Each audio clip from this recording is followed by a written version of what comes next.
including the marriage of Hannah Golet to Thomas Russell Gerry. Golet-Gerry descendants made ties to the Livingstons, Harrimans, and Gallatins, as well as to British royalty. Robert Golet's yacht rivaled the yachts of the Astors, the Vanderbilts, and the J.P. Morgans. In 1870 J. Pierpont Morgan founded his own elite society, which he called the Zodiac Club. Membership, like that in the private clubs to which Morgan's father belonged, was limited to 12 Anglo-Christian white men.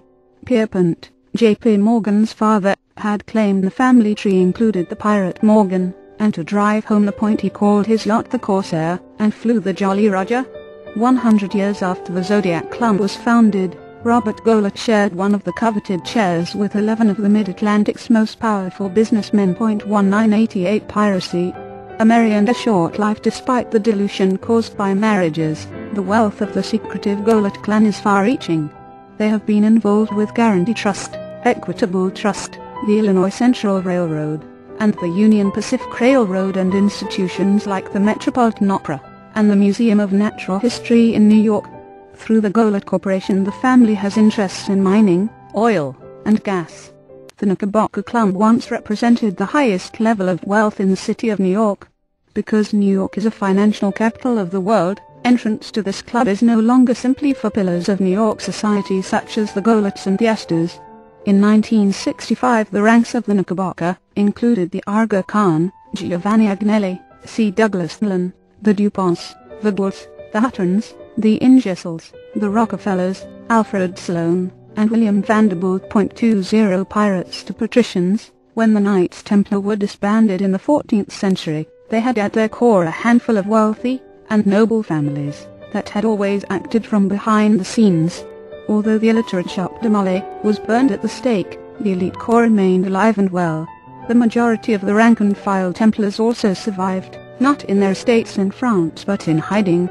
They were protected by the heirs of the Norman families in France that held power in Scotland, and they were protected by their sworn loyalty to one another.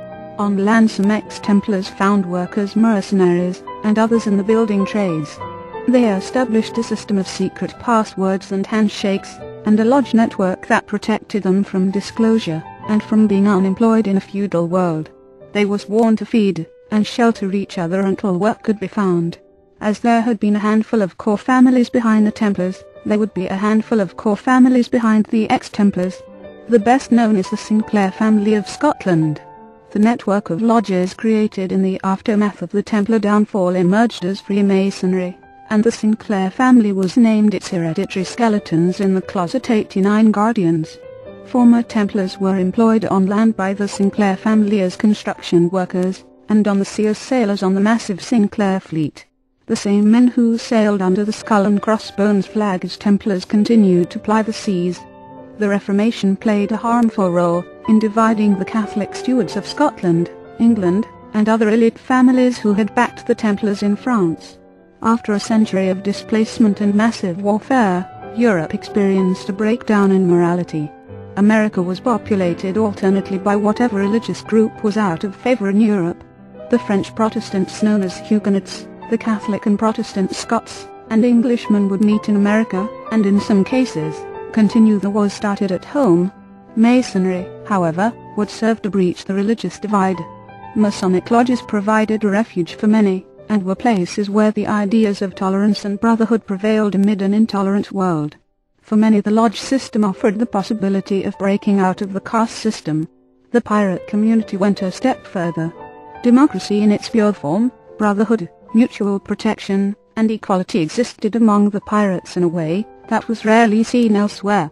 The Kingdom of Libertalia might have served as a model society, if it had not been colored by pirate fiction and tainted by its prosperity being linked to stolen goods. In Libertalia all men had a vote, wealth was held individually, and all provided for the community. The old and infirm were provided for by all.